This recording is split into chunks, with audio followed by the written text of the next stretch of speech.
the case, so thank you. At which point, I think we'll hand over to The capital team has arrived. the capital team. They're in the building. You've got the lion's share of the briefing, and we're on to page what? Page 41, I think. 41?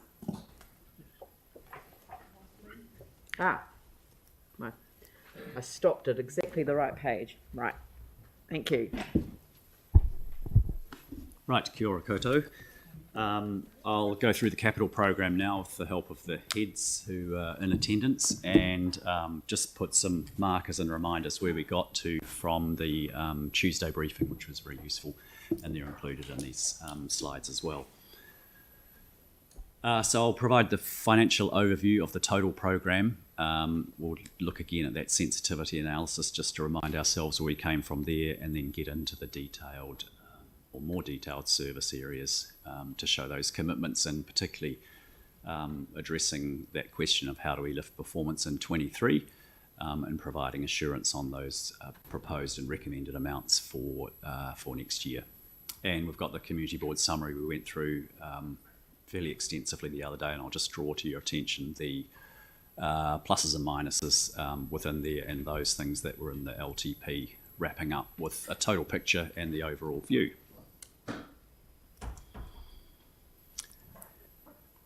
So you're familiar with this one. This just shows the total picture for against previous years, and very minor difference between the 22 year and the draft 23 year, being at 490.8. Just breaking down into the main chunks from this, we've got Te Kaha and Parakiore in there, as well as the core and external group together for that 490.8. That's 438 plus 52.3 for a total program of 615. So the 490.8 is the figure that we've referred to in the draft plan. To give a level of confidence or assurance about the number of projects that are in flight, this graph shows the total program view, excluding the two big ones, Te Kaha and Parakiore, indicating a 46% in-flight commitment. So that sort of indicates there's limited flexibility for adding new things in. And then you'll remember we took things one bite at a time last Tuesday in the briefing, and this is the totals across each of the service areas. So transport, solid waste and resource recovery at 159, the three waters at 190 in the draft. There'll be some more discussion about that one in particular. Community, citizens, parks and heritage, and then the other at 45.3 for that total of 490.8. So we'll unpack each of these and go into each of those in a little more detail. This is the funding graph for the LTP period, and importantly on this slide, the second to left column showing FY22 shows that the funding that wasn't required in F22 due to the underspend being spread in the later period and beyond the LTP 24. So the yellow tips across the right-hand bar charts are the spread of the 127 that wasn't required in FY22. And the important message here is that the projects that are in FY22 maintain their momentum and are committed and continue in the order of priority that they're lined up in the program for. So there'll be some obvious knock-on effect, a sort of domino effect with projects that get done through 23, but the funding requirements are put out in the subsequent years beyond the LTP 24 timeframe. Then you'll recall we looked at this sensitivity or scenario analysis where we took the 490.8 and said that if everything went perfectly and everything was achieved 100%, we'd hit the cash flow expenditure curve of the top blue line. And we did some weighted analysis across various phases of the project to say that, for example, where things are in construction If we only got to 90% of that level, that would pull things down a bit. And at earlier phases of the project life cycle, like in concept, a level of confidence attached to them, perhaps at a lower figure of maybe 60 or 70%, gave some different scenarios. So the mid scenario, or sort of a likely scenario, would land on that green line of 441, which happened to be about 90% of the total program. And the lower bound, the grey line, was when, we had lots of risks coming to the fore, like, ongoing pandemics and delays for adverse weather events or whatever it might be, gave a lower bound at 353. That happened to be, coincidentally, I might add, similar to the FY22 forecast position. So that's the overview, and now I can get into the transport, solid waste and resource recovery area. So starting with the high level and the recommendation, the budget for 22 is 165. As we know, the forecast delivery in this area is quite a bit off that for various reasons outlined earlier. In summary, the impacts of COVID, the difficulty in getting the industry response, some adverse weather, particularly through the months of December and February, and the Omicron appearing in Canterbury around shortly after that time. A number of those things just accumulated to mean that we came up fairly short in this year. However, the draft budget was set for 159. So the confidence to take into the FY23 is that there's a lot of projects in flight in that procurement, construction or handover phase, and it's actually almost like 2/3, 65% is already in that back end of the pipeline, with a good lineup of projects in design which could convert into the construction phase as well for that added expenditure. So in summary, the recommendation is there's no change to the FY23 draft.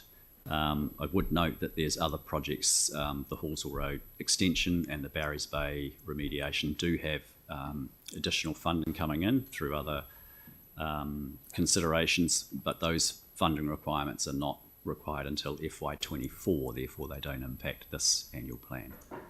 So the recommendation is a no change from the draft and retain the 159.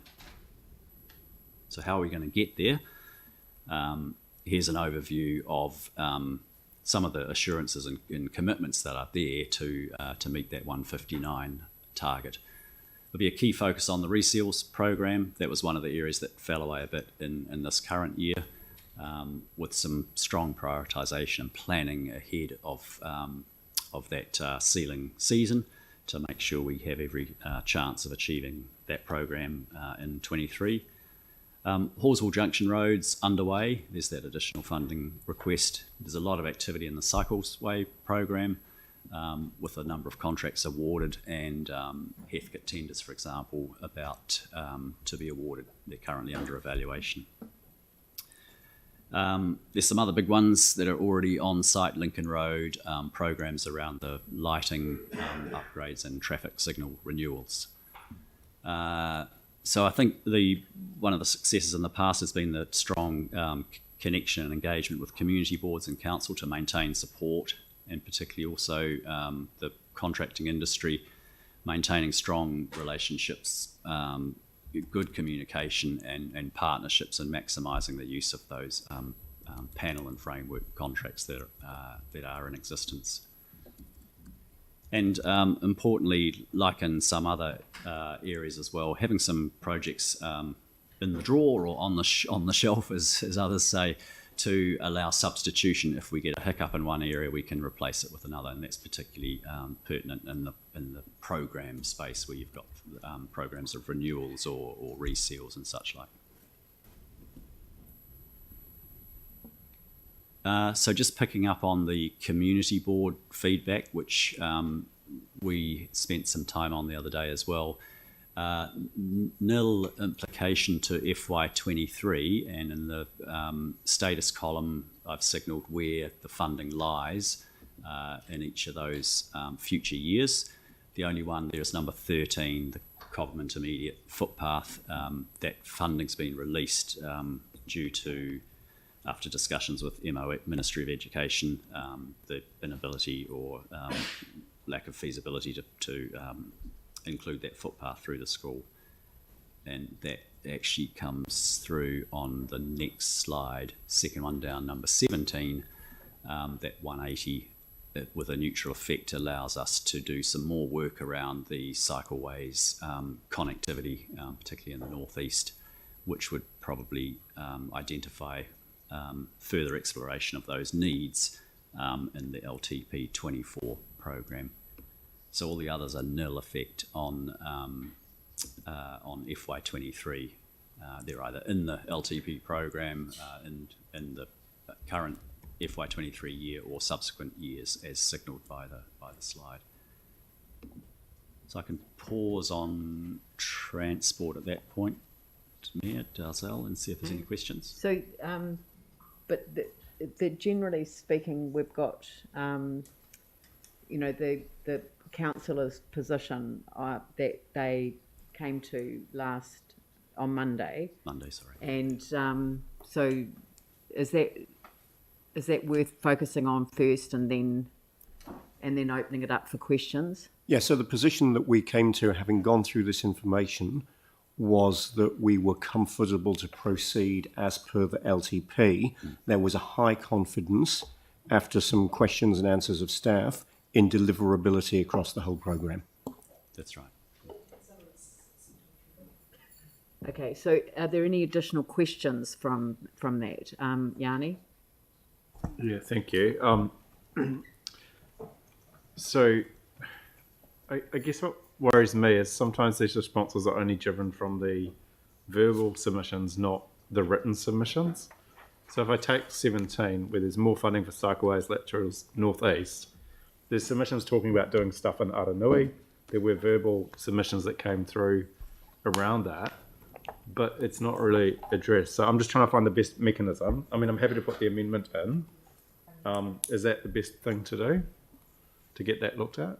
I mean, I know we've been told it's a community board thing, but actually people made submissions wanting support for it progressing.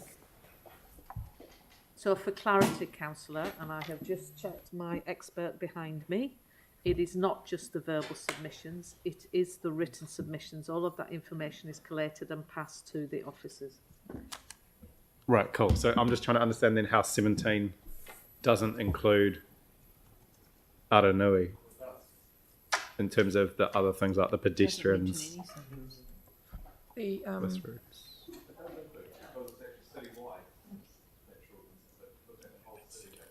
Oh, okay. The northeast was called out specifically. Yeah, I mean, I think there's the cycleway issues, and there were people that came very specifically and said, want a cycleway through this area. Totally get that. There were also people that made submissions around that Aranui report. it is inclusive. It's inclusive.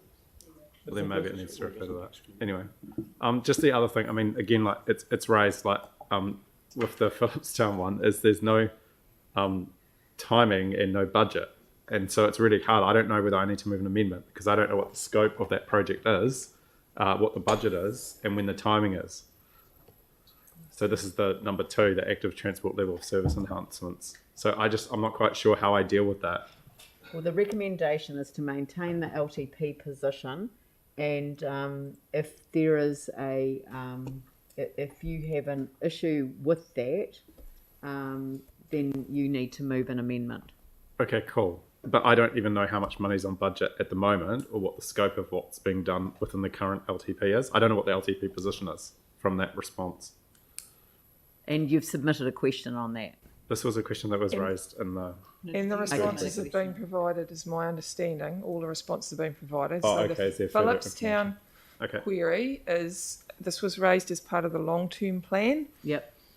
And we said as part of the long-term plan, we would put a project in as part of a wider program for network enhancements to improve pedestrian connectivity in Phillipstown.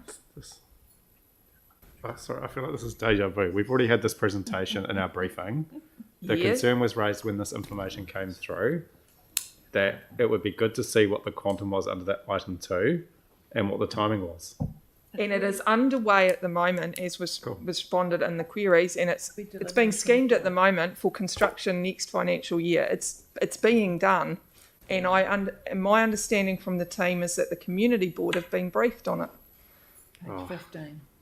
And if they haven't, it's due to happen very soon. I'll do an amendment. It's fine. Just move on. Okay, that's fine. Just that, But remember that your amendments have to be submitted in time, and they have to be detailed about what you're asking for.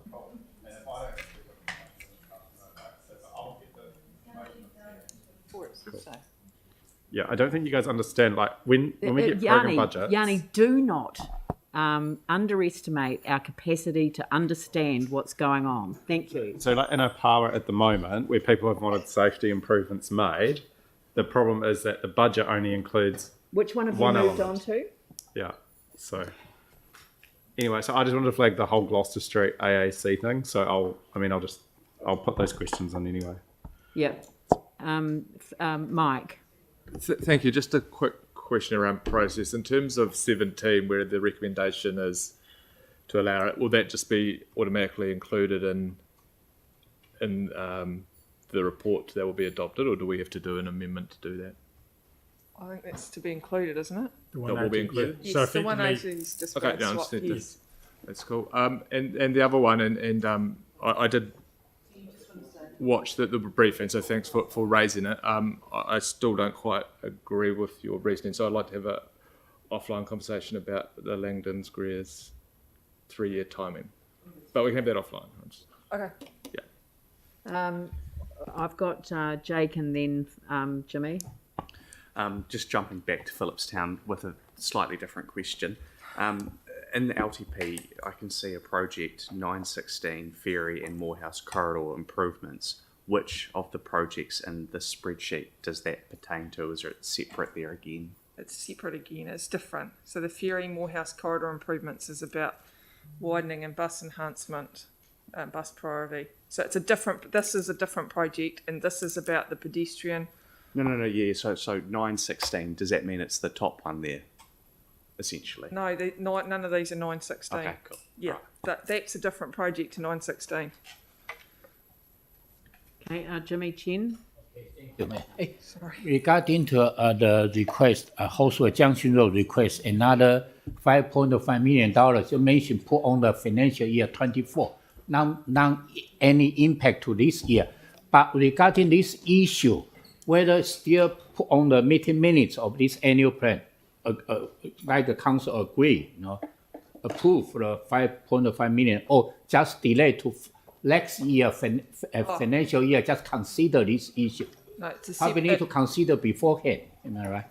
It's a separate paper that will come to council separately next month. But it's not okay. We're signalling it here to let you know and be transparent about what we're doing. But the request for the additional funding is coming as a separate paper to council next month. Okay, thank you. All right, so next page. Oh. I thought there were more. No. 2 pages. I thought there were 2 pages. So I'll go back to the summary one. There were 2. It's 2. There was 2. There were 2 pages from the second page. submissions. Yeah. That was the second page. Yes. I'm lost. Okay. I'll accept Pauline because Pauline got me a coffee. Oh, that's right, you have to. And it might not be appropriate places, I'm not sure where it sits, but the Central City shuttle that we talked about yesterday, and on Monday, was it? Or was it yesterday? I don't know. So where did we get to on that? So Mike and I are going to work with you on it, but actually, if we could come back to wanting some feasibility study funding, I think that's where we want to go, and we're thinking it's probably around 50,000. So my understanding where we got to is to put a little bit of history into it, given the conversation that was had this morning, if that's okay through the chair. We put a memo back that has, the staff have put a memo back to you with information, with the best information we could get in a reasonably short time frame around the likely implications of running a central city shuttle. Back before the earthquakes, it was costing the council in the order of $1 million a year to run it, and that is OPEX money. Now that's just running it. So then there's all the added complications of resetting it up if we are doing it as in our own bat. So at the moment, my understanding is where it had left off was we were going to, staff are looking to have a conversation with ECAN. And that hasn't really come to the forefront. And then, so yes, the other day we did sit down and we need to do a bit of a powwow and figure out how do we move this forward and We what's the looked best at way to do dredging up that. So the we were going business- to do that with you and We looked at dredging up the business plan and perhaps refreshing it, but I think that we still will need some funding for a feasibility study. And I just think that's something we should look at Look, now. ECAN has done feasibility on this. it's more of a Sorry, it's more I of an apologise. They have. Yep. And the thing is that what it came down to was their assessment of whether the cart would come before the horse and whether there was sufficient redevelopment. This is a few years ago now. But the council cannot take on the full liability of running a service. We don't own a bus company anymore. Right. We do not have bus drivers on tap, as it were. We do not have modern buses that can deal with these little streets that have been created as part of the accessible city chapter of the Central City Recovery Plan. So, yes, we do need them to go round, but you need more than one, and you do need to have shift arrangements that are suitable for drivers. This is all the feasibility study. No, though. it's not a feasibility study. That feasibility study has been done. I know it's old, but you just need to add cost to it then. Mm-hmm. And the reality is that it does require a collaborative approach with both organisations. And I actually think that when you think of all of the things that the government's talking about, it actually makes sense to talk to them as well. So Waka Kotahi would obviously be in that mix. So we have to have that conversation first before we go putting money on budget for us to assume the cost. No. I'm not. I'm talking about money on budget to have the conversations. Why should we run the feasibility study? Is what I'm asking. And so I just, if not us, who? I think that this conversation should produce that approach. I mean, because at least if we can get the matter back on the agenda, because there has been considerable development in the CBD since we did the first one. I think that the collaborative, the Greater Christchurch Partnership, would take that on board. So let's just leave it with them, but I don't want us to spend time on this. Mike. Thank you. Then I'll try and be short then. It's a little bit frustrating the fact that actually this came out of the long-term plan and desire to try and advance this and actually talk to ECAN, which was actually an action that was taken on by staff quite a number of months ago. So to find out that we actually already haven't had that conversation, I think it's a little bit disappointing. It was clear from talking to some of the governance at ECAN, there's desire to actually make something happen. But I think we need to stop saying we're going to look at and actually truly have a conversation with ECAN, actually start getting some momentum behind this. I also think there's a huge opportunity to actually have discussions with some of the key destination businesses like the casinos, hotels, actually about how it could actually help their businesses by having bus stops located outside their places and actually potential partnerships or sponsorships as well to offset some of the costs. But yeah, I find it a little bit frustrating then when there's a huge opportunity, and this is not just about public transport, that's one component, it's also about inner city activation. A city attraction, about accessibility. There's a number of things this would tick. But we just keep saying, oh, it's a good thing to do, but we don't actually seem to be progressing it proactively. So while I hear the comments, I'd actually really like to see some proper movement forward in it. So yesterday, and staff said they have no resources to take this forward. Can we take So- this offline Yes. as an action, I will formally write to the chair of ECAN and say, and to Waka Kotahi, and say that wanna do it. we wish to have formal discussions with you about That would help. revitalising the approach that began. So let's drag up the old report and put that into my letter and say it is now time to progress this. So that way, it's on the formal agenda of both organisations plus Waka Kotahi locally. Is that all right? Yes, that would be helpful. Okay, right. And I think through the mayor as well, the shuttle and some of those other topics were for another discussion in another briefing in a few days' time, I believe. So they're not part of this presentation today. Oh, well, I don't remember have, we lost our way a that bit on list the in front of me. So, Yeah, on Monday we had a lot of unless other people discussions. tell me that, then I'm not going to. I didn't get the, So maybe we've I didn't had get it. the powers that I wanted with this particular job. Like, Yeah. right, Phil. Yeah, so while I got you, Lynette, did you say it was $1 million, the OPEX of running it? Yeah, It was at the time. Okay, That so, was 12 years ago. okay, yeah, that's cool. So It wasn't would an electric bus when it finished. It was a diesel, and there probably- was more than They were one. old probably had an electrics electric light bulb in it or something like that. Yeah. But if we, it would be fair to say it would be more now than what it was then. I think that's what the estimate's fair to shown, say. but yeah. But that, Be less. that doesn't incorporate the cost of actually All buying the buses. bus. It's just the running of it. The memo that was produced for you did cover off those costs Yeah, and show that. yeah, but I'm just saying it because then everyone can hear it. So, Which was attached in attachment H to the 25th but of it's May going to briefing. it's going to be a shed load of dough. Yeah. Yeah. And But there's a lot of I do information. understand. The letter would be useful, and I do This lifts understand. it up as Yeah, and from my perspective, if I could just through the chair say is actually it is a bigger thing than transport. It is less about transport and more about other issues. So we need to And pull all the actually, right well, people into that I'm room. going to add Christchurch NZ and the Central City Business Association into the meeting.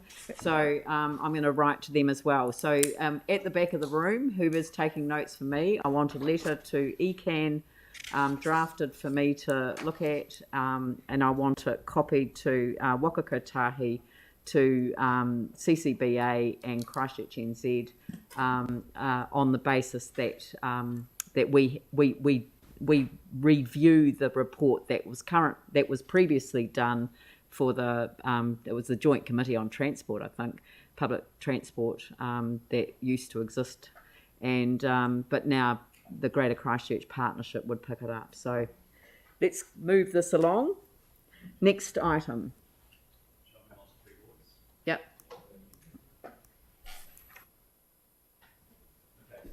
Thanks, Pete. Yeah. So this is the Three Waters section. The budget in 22 was 180, the forecast delivery being at 81%, and the draft budget set at 190. We had some discussion on Monday about the level of confidence of the in-flight program. Currently, there's 45% in procurement, construction or handover. And since Monday, we did some more digging around about the extent of design development in that 38% that's shown in the design phase. I'll let Helen talk to that a little bit more in a moment, but on what the sort of headline coming out of that is there's $10 million of projects in very much the back end of design and very close to going into construction as we speak. So there's a further 10 million that can readily convert into the into what's more of the construction phase, and we'll talk about some of the other components of that shortly. So the recommendation as it stood was a 190.1, but we'll get a little bit more confidence and discussion around how achievable that is after this next couple of slides, if that's okay. So in terms of lifting performance, and it is a big target relative to the other service areas, the work that's been done to to support that is packaging up of renewals, really getting the most out of the panel agreements, extending some of those, looking at how to get projects quicker to market, making sure we've got project briefs and designs initiated and ready to go, particularly for substitution, where things get hung up in some parts of the program we can replace with others. And of course there's that, particularly in the water area, the Three Waters area, the resourcing and recruitment is a significant challenge. That is being addressed at the moment, but still needs more work. So in terms of the feedback process that from annual plan and community boards, in summary, and this is the only slide for Three Waters, there's nil impact on FY23, with details shown there as to where the funding lies across the future LTP years for each of those. So it's a maintained position with that note we've already taken about correspondence to ECAN around the flooding issue at Le Bons Bay. Okay.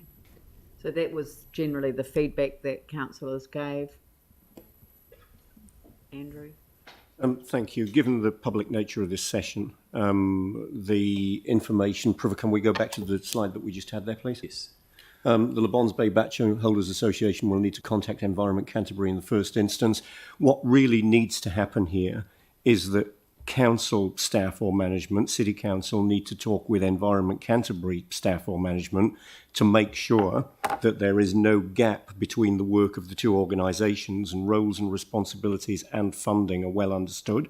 So I would hate for anybody from the Le Bons Bay Batch Owners Association to be watching this meeting, I don't know whether they would be, and to see that advice and to think that that's the way that we're working. We're actually going to be not only, I hope, corresponding with each other, but talking to each other to make sure that there is no gap between the two organisations that the Le Bons Bay Batch Owners Association falls between. Andrew, to be clear, that paragraph will be changed in the public document. Yeah, absolutely. And I raise it given that this is a public meeting today, and I realise it's exactly the same issue I raised on Monday, but I would hate for anybody to think we're not doing as much as we possibly can in this space. Yes, that's my recollection as well. It was the first briefing last week where I think the Mayor's office undertook to take on that correspondence and the recommendation and address it proactively. Yeah.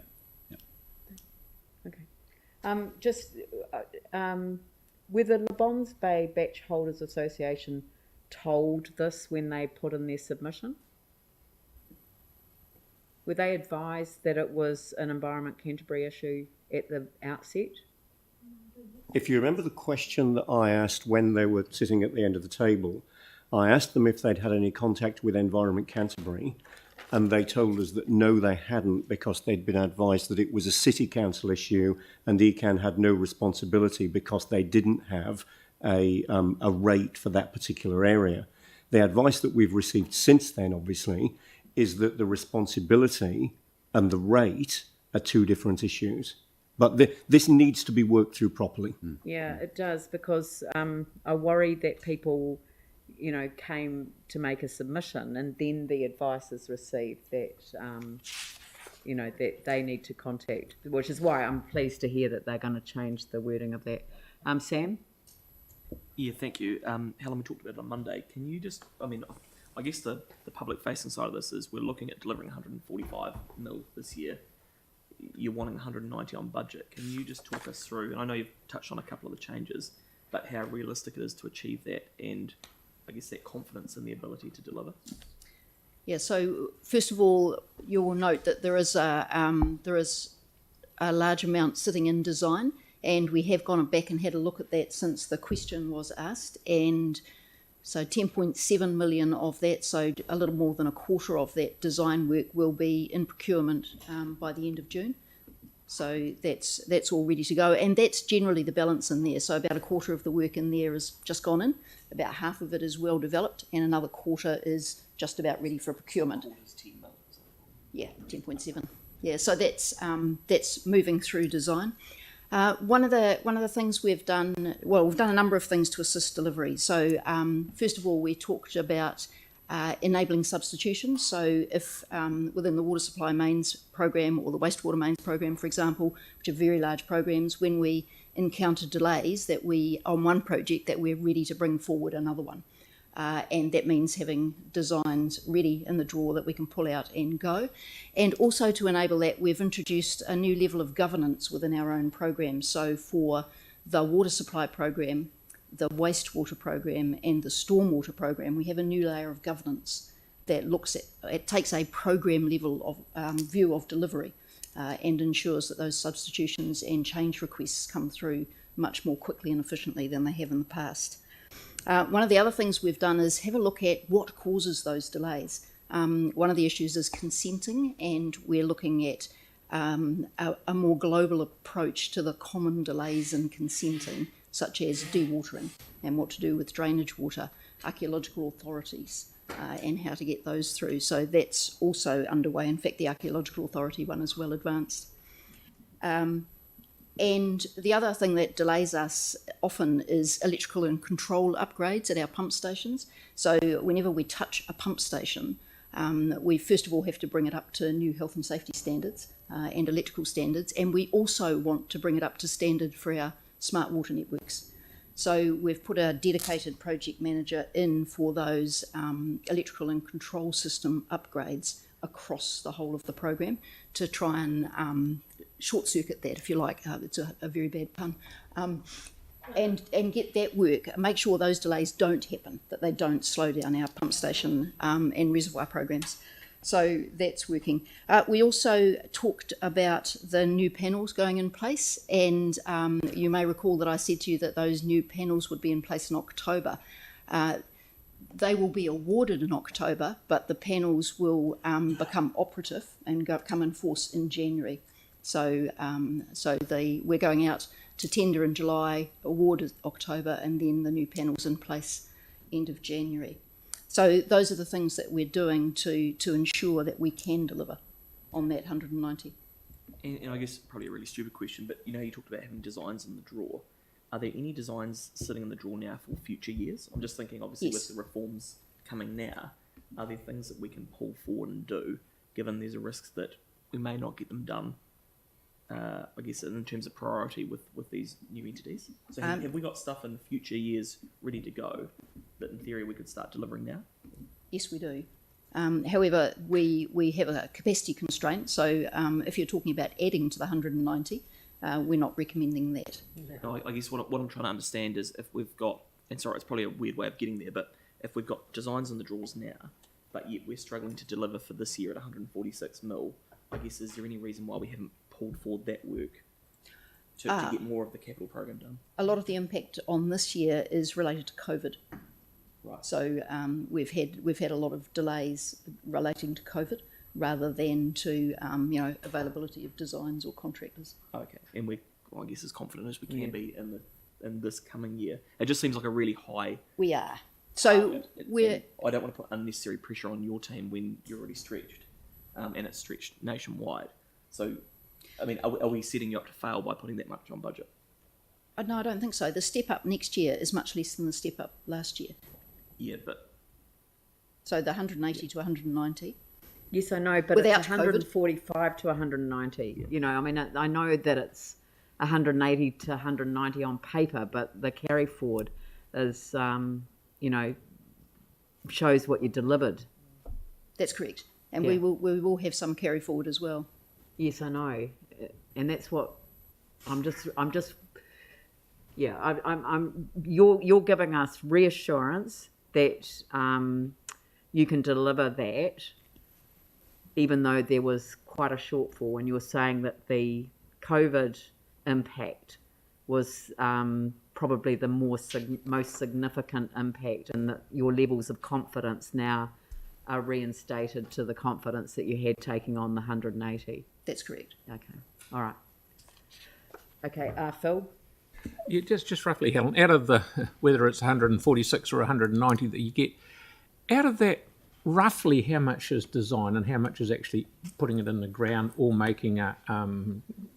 The split between the professional services panel and the contractors' physical works panel is around 10%, 90%.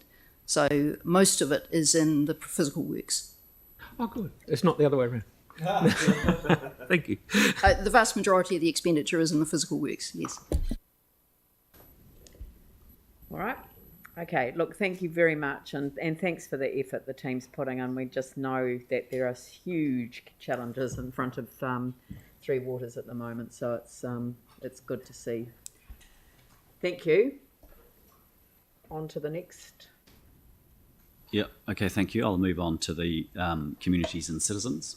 From the briefing on Monday, we had generally good support on this recommendation, I believe. So the budget for 22 is 57.6, with quite a bit of underspend this year on account of some of the larger projects not getting into the construction phase, and two in particular being the Performing Arts Precinct and Hornby. Performing Arts Precinct, as you know, is currently out to tender, and the Hornby project has, touchwood, got over the worst of its challenges in the piling phase of construction and is up and out of the ground, which should see a better support towards the in-flight and construction contribution towards the draft 23 budget of 56.3. So a large chunk, 60%, is in that strong in-flight phase.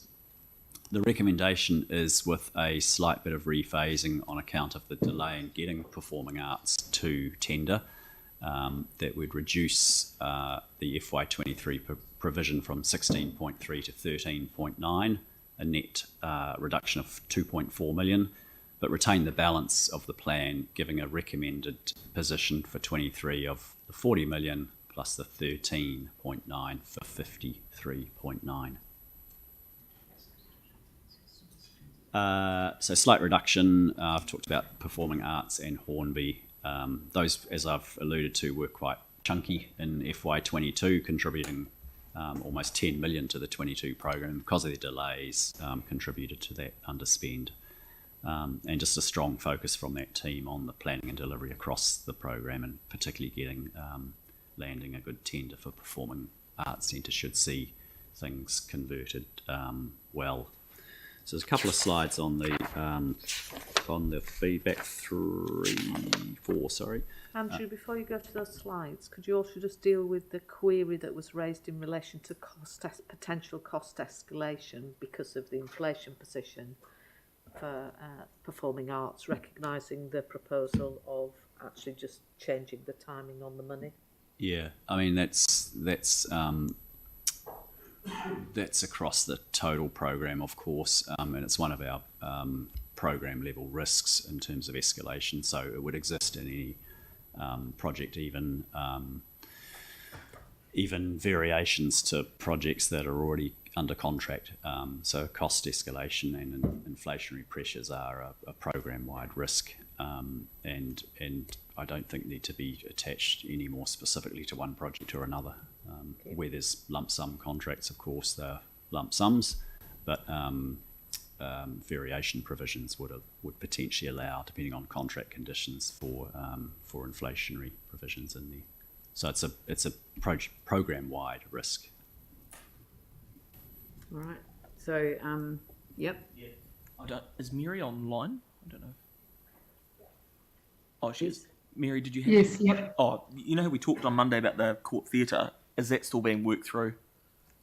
Yes, it is, and it will be able to be discussed in a briefing. Okay, cool. Once we've done some figures. But yeah, but that'll still come back in time for the annual plan Yes, sign off. yeah. Cool. Okay, thanks.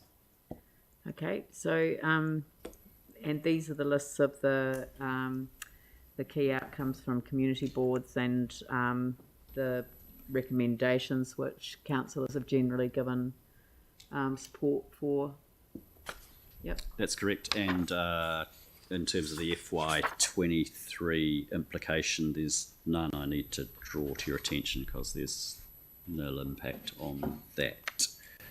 But the details in there with the financial year that the provisions are there for LTP with the recommendation next to it. Right, so that's that. So let's just go through page by page. So there's that page. Next one. Next one. Oops, yeah. Quick question Next one. on the RSA. Do we have a time frame for hearing back around the Upper Wickenham Memorial Library? For which one, sorry? Sorry, the Upper Wickerton. Number 26. That one. 25. 26. No, I don't know the date. I'm sorry. Thanks. Yeah, but we currently have a, well, it's included in land disposals at this stage, but there is a conversation going on. So yes, that will come back to us. Yes, it will come back, yes. Yeah, I mean, just in regards to being when the community facing, having a date or a time frame is quite helpful. Oh, Is it the intention to come back to us in time for the annual plan conclusion, or will things? I mean, as I understood, things were kind of left in abeyance, so to enable those conversations to occur. That's right. So those conversations are happening on those 3 properties that are listed here. Yeah. Around the disposal, and effectively looking to get to a point where we can bring it back to council for consideration on options available. Yeah. Okay, so you'll be able to come back to us. Yeah. Let's confirm the date for the members so they know when it's coming to council. I'm going to have to go in 5 minutes, so which means that we'll be coming Item back after 25. lunch. The staff will present to council with option. I have no any against good in July. But yesterday I just asked 2 questions because particularly regarding to the officer, the paragraph in here. I'm not sure at the moment what is MBS regarding this building. Why the council need to, if we would like to, to invest approximately about $1.5 million, because we lease to the tenants many years. Never mentioned building this are you one. talking about? Pardon? What building? 25. Gilberthorpe's Road. Yeah, this one. So this one, this was resolved to. In July, officer will present to council. Yeah, absolutely. But they mentioned this looks like it's uninhabitable. Am I right? Yeah. Okay. Yeah, but why? I just don't know. Because we have leased to the tenants for many years. Never mentioned. Why not now? We terminate those contracts at the end of last year. Then suddenly this one. It looks like that can come back as part of that reporting process. It's not part of this annual plan process. Staff are reporting back with options as planned in July 2022. Mayor, I fully understand, but they mentioned if we do this one, need to invest about $1.5 million. Why? Why mention this paragraph? This It'll I don't come know. back in the report. Yeah. Okay? Quite. Yeah. Okay. Thank you. Right. So carrying on through. Next one. South Library. Is that no, one more. Sorry. That one. Yep. Carry on. That's the last one. That's the last one. Yes. Okay. Now look, we've got a couple more.